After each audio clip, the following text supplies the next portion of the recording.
wote ni mashahidi wa namna mnyororo wa thamani wa dunia na mnyororo wa ugavi wa dunia ambao awali ulikuwa na utulivu na kutabirika, sasa umevurugika kidogo.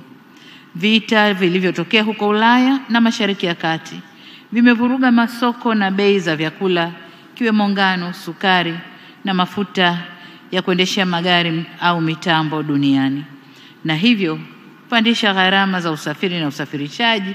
Na ndio maana kuna sera mpya ya kidunia ya renewable energies na kuachana na mambo ya fossil oils na mambo kama hayo.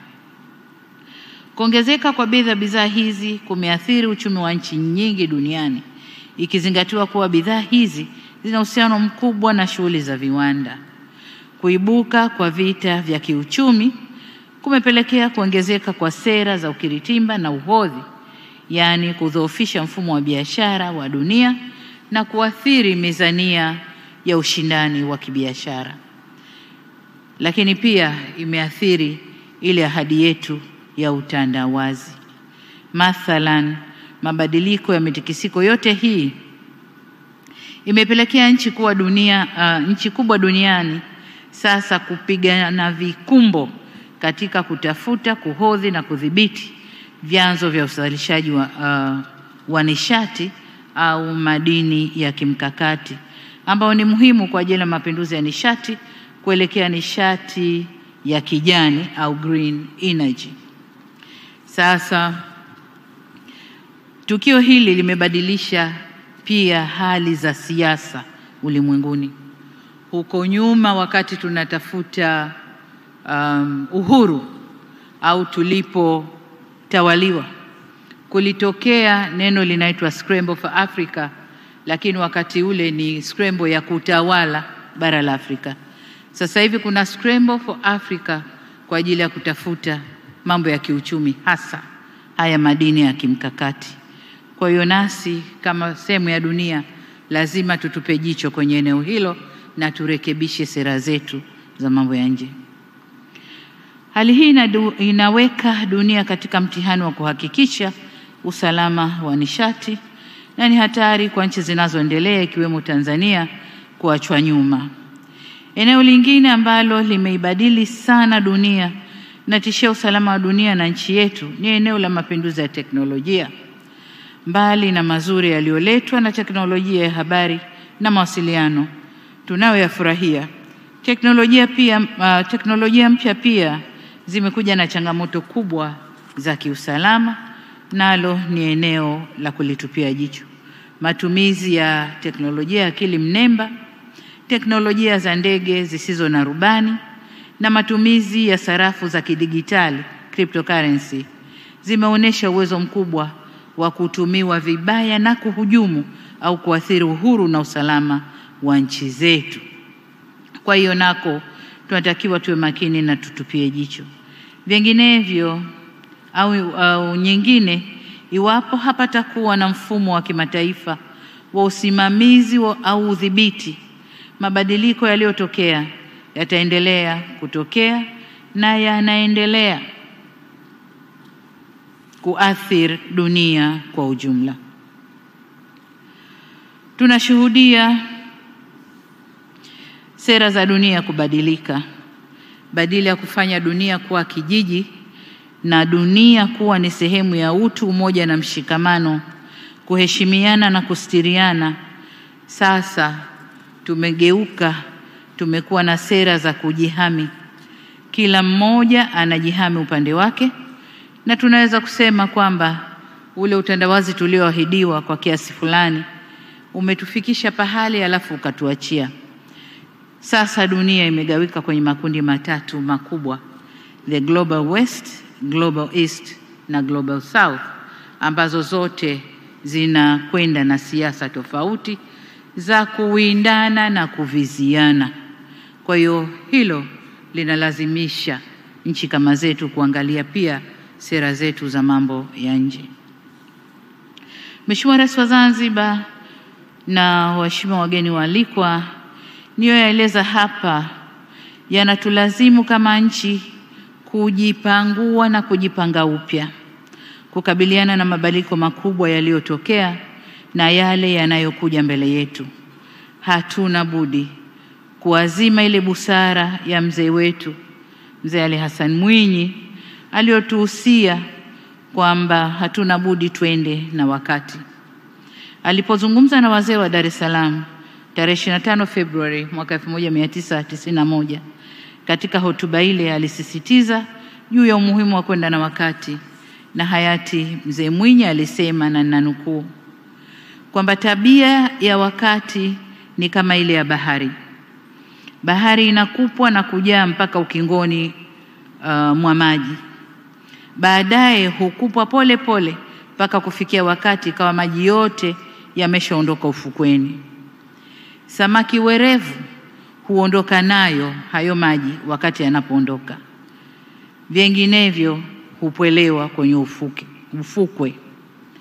Yaani yakijaa maji samaki werevu huja nayo, na yakitoka maji basi samaki werevu huondoka nayo. Samaki watakaozembea kufuata maji watajikuta wamechelewa, wanatapatapa juu ya mchanga wakati maji hayo hayapo. Hivyo sisi wa Tanzania lazima twende na maji yanavyokuja, tuondoke na maji yanavyokuja, na ndiyo maamuzi ya kurekebisha sio tu sera hii ya mambo ya nje, lakini sera nyingi tumeweza kuzirekebisha ili twende na mkumbo wa maji unavyokuja na maji yanavyorudi. Hatupaswi kupwelea. Mheshimiwa Rais wa Zanzibar na waheshimiwa wageni waalikwa, nchi yoyote ina sera kuu mbili, sera ya ndani na sera ya nje. Sera hizi mbili zinapaswa kusomana. Haifanikiwi moja bila nyingine. Tumefanya mageuzi mengi ya ndani katika kipindi cha miaka 20 toka sera hii imetungwa. Na kwa kutambua hilo, tuliona haja sasa ya kurekebisha sera ile ya mwaka 2010 na kuelekeza kuwa katika maandalizi ya sera hii ni lazima kupanua ushiriki wa wadau na wananchi katika kuandaa toleo hili jipya. Ushiriki wa ujumuishi wa wadau wote ndio msingi wa sera nzuri. Nashukuru tena wizara kwa kufanya makongamano ya wazi ya kukusanya maoni ya wananchi na wadau mbalimbali yaliyorushwa mubashara katika televisheni zetu. Tuliruhusu pia maoni kutolewa kwa njia ya mtandao. Lengo letu lilikuwa ni kutoa fursa kwa kila aliyetaka kushiriki, kwa kutambua ukuu wa sera ya nje na nafasi yake katika ustawi ama kudhoofisha nchi yetu. Tulitaka kila mmoja ashiriki kuandaa hatma ya nchi yetu. Sasa, mbali na kuhuishwa kwa sera hii, kuna hatua ambazo tumeanza kuzichukua ili kurekebisha wizara itakayoratibu utekelezaji wa sera hii. Baadhi amezitaja Mheshimiwa Waziri, lakini nataka niseme kwamba tuliunda kamati ambayo iliongozwa na Balozi Yahya Simba ya kufanya tathmini ya utendaji wa Wizara ya Mambo ya Nje na Ushirikiano wa Afrika Mashariki na kushauri juu ya aina ya mageuzi yanayotakiwa ambayo tumeanza kuyafanyia kazi. Lakini pili, tuliongeza idadi ya mabalozi wapya wakiwa na umri kati ya chini ya miaka 55 ili kuipa diplomasia yetu uhai mpya na endelevu kwa kujenga kizazi kipya cha mabalozi. Lakini tatu, tumepeleka maafisa wa kutosha katika balozi zetu nje. Kulikuwa kuna balozi zina watu wawili, balozi na mhasibu, huyu yupo yule hayupo, lakini sasa balozi zote zina watu, si wa kutosha kabisa, lakini zina watu wa kuendesha kazi zetu.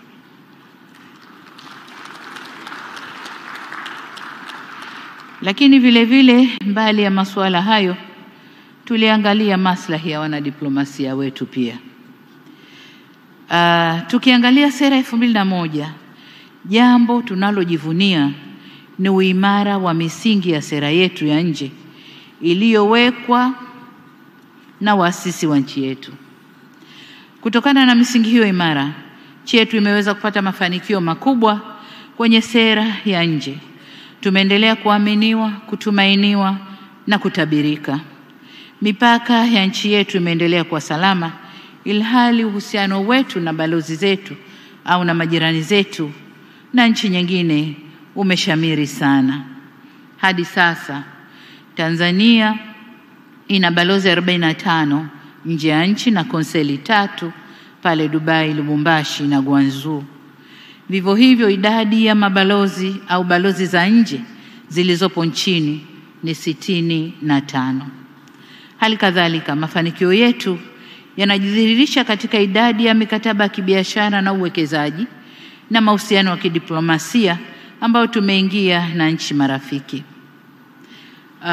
Mwaka huu kuanzia mwaka jana tumekuwa tukisherehekea miaka 60 ya uhusiano wa Tanzania na nchi mbalimbali. Katika miaka hii 60 niliwaagiza wizara waanze kufanya tathmini, yepi tumefanikiwa, tumeyafanya vizuri na yepi hatukufanya vizuri. Makubaliano tulioingia na nchi mbalimbali, yepi yametekelezwa, yepi bado, na tuweze kuangalia vipi tunaweza kuyafanyia kazi vyema. Lakini katika kipindi hiki tumekuwa vinara na sauti ya kutumainiwa kwenye majukwaa ya kimataifa ya mabadiliko ya tabia nchi, kwa mfano kwenye majukwaa ya usalama wa nishati, majukwaa ya uwezeshaji wanawake kiuchumi, Women Economic Empowerment, lakini pia majukwaa ya afya ya jamii. Tanzania imekuwa na sauti hususan afya ya mama na mtoto na kukabiliana na majanga ya maradhi. Haishangazi hata kidogo kuwa tumeendelea kutambuliwa na kuaminiwa katika nafasi mbalimbali za kimataifa.